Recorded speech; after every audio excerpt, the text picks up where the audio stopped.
Hey, welcome back to the Good Morning Artesia Radio Show as we head into the 9 o'clock hour. And we wanted to extend our County Commission chat one more segment. Stephen Mccutcheon, who is the chairman of the Eddy County Commission, has graciously agreed to stick around with us here for one more segment. Stephen, thank you so much for hanging in there. I know you've got a super busy schedule with all the work that you have to do outside of County Commission work. And we were just kind of recapping and talking about yesterday's County Commission meeting. So, Stephen, thank you so much for sticking with us. Oh, absolutely. No, it's a pleasure. It's a pleasure every time. We were mentioning in the last segment about the work that the commission's having to do now to accommodate the governor's, economic salvation product, the marijuana stuff. Woods was listening to this, Woods Houghton, and he said years ago marijuana was on the weed list. It used to be there. So, well, maybe we could put it back and solve all our problems. That would be an interesting thing. Before we finish up the segment, I wanted to see if there were any other items that came up in yesterday's commission meeting that were of note that you wanted to share with the folks that you guys talked about. Yeah, I'm going to divert just a little bit from that because I would like to talk about the infrastructure plan that we approved yesterday. But I noticed that when I was on hold there, mm-hmm. you guys are needing a KSVIP, and I have one. Oh, okay. And it's Warden Massengill down at the detention center. Okay. That guy does so much good work that's never seen, and I've never been with somebody that actually loves inmates before. Like this guy loves them all, and he treats them all very kindly. He is the best guy. Eddy County. I mean, nobody wants to fund the detention center, right? But it's a necessary evil, and we in Eddy County, we don't even realize how blessed we are to have Warden Massengill down there. He is just amazing. So we appreciate him and all the work he does. So if I get a vote for the KSVIP, it's definitely Billy Massengill for the day. So well, I have made the necessary notes, and we will get that done for you. Thank you so much for the nomination. That'll be great. Great. We will get it done. No, in talking about the ICIP, what that is a list of projects that we want to. We put those on the list, and that goes to Santa Fe. It doesn't mean they're getting funded. It just means that we're planning ahead. And so when we go to the legislatures and say, "Hey, we'd like to do X project," their first question is it on the ICIP? And what we did yesterday was approve that for 2023 through 2025, something like that. And we've got some pretty good projects on there. And I don't have the list of all the projects right in front of me, but we have an east bypass, we have a west bypass around Carlsbad. Mm-hmm. We have, those have been on there for a little while.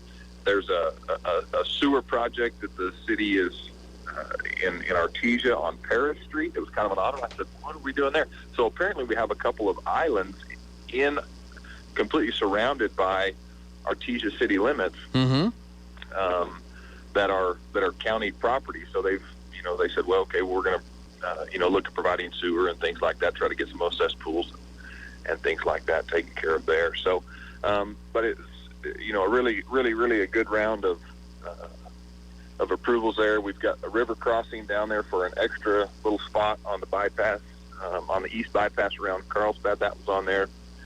And if we go down the list a little ways, and this is something we do need to discuss and start making the public aware of. I know we got a new jail. I was talking about Ward Massengill just a minute ago. Right. We did get a new jail in the 90s there, and talking about trying to be reactive to the state, the laws that are being passed as far as inmate rights and things like that, providing so many hours of sunlight, so many hours of rec time, and then the COVID has been very, very difficult in organizing these inmates and say, you got an inmate that comes in, he tests positive, well, he's got a quarantine, and he was with some other guy that's got a quarantine. Well, you're losing all of these rooms, mm-hmm. and it's not only due to COVID, but that's really exacerbated the situation. but we have on there a judicial complex, and it's down the way, and we're not going to do anything until all the roads and everything are in shape. But we do need to have some improvement for the jail, for the courthouse. We're spending a lot of money maintaining the courthouse, and we need to. Everybody loves the courthouse in center of town in Carlsbad there, and there needs to be something done with that.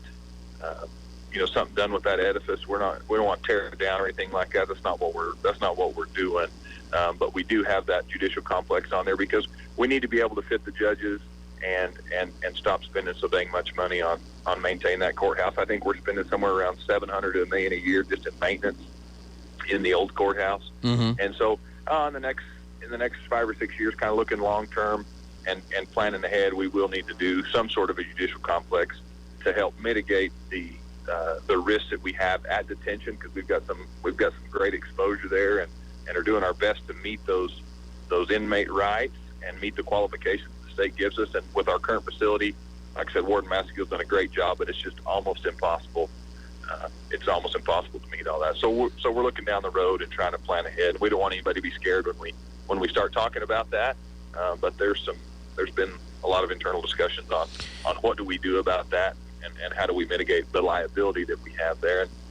And so we planned for it. That may not be the ultimate path that we go down, right? But we have we have started planning for things like that. But we want the citizens to know, man, we want the roads in great shape. We want the sheriff's department in great shape. And once we have some surplus and a few things like that, we need to start focusing on a couple other. It'd be kind of interesting on situations that could be dire. Because you mentioned like a judicial complex where maybe you have the courts, and then you have and where all the judges work, and then you're not having to transport prisoners, across town or anything like that. It's kind of in an area, but then you still have the courthouse building itself, which is a historic building. I'm sure there's a limit to what can even be thought about being done in there.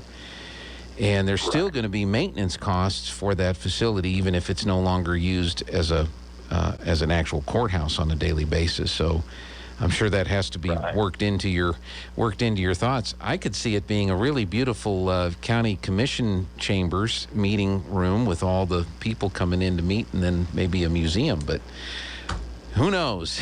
But that's that's down the road a little bit. Something is going to have to be addressed on that, I'm sure. It is down the road a little ways, but we really need to be thinking about it. We've been tracking the maintenance on that building, and I want to say a few years ago we were at 700,000, and we peaked out at maybe 1.1, and those numbers are maybe not 100% accurate, but I believe they're very, very close. And so I'd have to get with Brian on that, for confirmation on the exact numbers. But we are spending around $1 million a year in maintenance on that building, and everybody loves the courthouse. And it's an icon. It's an icon for the county. And honestly, when all this stuff started, and we had a bunch of crazy people tearing down statues all over the place, we were actually reaching out trying to get all of those statues. And I said, well, we can keep those statues. We can stack them all up. Yeah. We can clear out the bottom floor, and we can turn it into like an open air statue garden. And we can have statues of there. Anyways, nobody gave us all the statues. They're tearing them down. They're like, no, we're going to keep them. But I'll bet tear it out in the county. I'll bet she reached out to 20 municipalities that were getting rid of certain historic statues. And we were going to try to put those in Eddy County, but it just didn't work out. So. Yeah, that's a great idea. If that would have happened, you can't see this statue at its original location, but it's here, protected and ready to be viewed in Eddy County. That might have been quite a tourism deal. But then again, you might have invited some other characters to come down and. Well, yeah, we'd invite some other characters, but then we talked about it, we're like, hey, if it's tourism, we can pay for it with lodger's tax. So we'll see how everybody loves that. Which you could then pass. That would be a reason to pass the ordinance then, or the lodger's tax deal. See, there is a way to work it in to make it work out. That's right. Well, that's great. Any other issues that are coming before the county, or that the county is working on or addressing? I know the sheriff has been really concerned about the fentanyl and some of the drug trafficking that's coming through Eddy County. As commissioner, and what are you hearing from your county folks regarding the impact that we're seeing on the county with the drugs and possibly the illegal immigration that's happening on our southern border? Well, again, we're just playing defense to our state and federal government here, but we've got a wonderful sheriff, and we're so fortunate to have him, and he's so proactive and everything. But what he told us yesterday in commission meeting, he says, look, we're pulling more fentanyl out of Eddy County than they are in Albuquerque, which is really, really alarming. And quite frankly, everybody should be scared to death about that. Yeah. Because what we've done is we've sealed up Texas, we've sealed up Arizona, and we've created a superhighway. And Carlsbad's the main stop, especially coming from El Paso or farthest east in Mexico. You can go New Mexico, farthest east in Mexico. We touch Mexico. So if they either come through Las Cruces, which they have to go through all of the border check, and it's a lot more. There's a lot more law enforcement down there, and if you can just make it through one little border check coming from El Paso, you can come up through Carlsbad. I know that they've been taking a ton of fentanyl off the street. It's a really bad. That in itself is a pandemic or an epidemic. It's not very good. The sheriff reported to us yesterday. He says, what's happening is the cartels are making this stuff. There's no quality control. He says you have no idea what you're getting. So you got some kids that are experimenting with things, and they're really experimenting with their life because you have no idea where those drugs came from, and that's the most, right now that's probably the biggest threat that we have to the safety of probably the uneducated in Eddy County. Yeah, it's really a shame. We're going to have to do some more.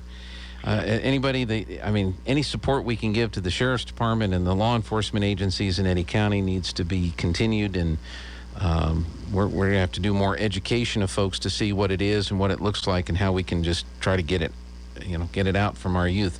That is amazing. I've heard that some of the stories I've heard nationally have been tremendous. How much fentanyl is just flooding in and coming across the southern border right now. It's ridiculous. That it's being allowed to continue. And I know it frustrates you. It frustrates me. I mean, you have to show an ID to give, to give blood, but you don't to vote. You have to wear a mask if you're a U.S. citizen or get vaccinated if you work at UNM or NMSU, but you can just walk across the southern border and they'll put you on a bus and take you, in the country. It's really frustrating for a lot of folks right now, Stephen. Oh, Aubrey Dunn ran several years ago on, secure the border, and he was really ahead of his time with his campaign slogan. It wasn't a big deal then, but he saw something that a lot of us didn't see, and it's a huge threat to national security. And but most of the people that they're capturing, the illegals that they're capturing, sheriff reported, a lot of them are Asians, a lot of them are Middle Eastern. Because there's very few actually Mexican nationals that are being picked up.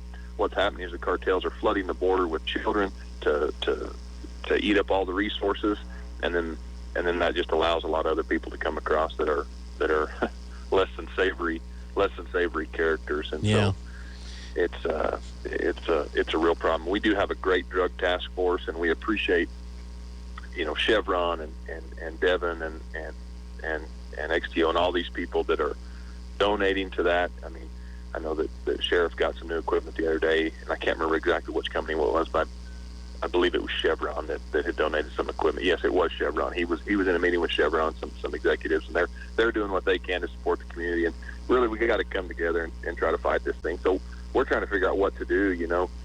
We had DARE. That was a discussion in the meeting yesterday. We had DARE and some things like that to educate youth on drug use and what's happening. And those programs really just didn't work. And so, well, and we've had COVID for the last year and a half, Stephen. We haven't even had the opportunity to have kids in school and have these 8 entities go into the schools to work with the kids. Right. That hasn't been able to happen for a year and a half. So maybe, with schools going back in, we'll at least be able to start that aspect of it from some of these different agencies that do that. So Sure. So, very good. Was there anything else you want to share with us before we let you go?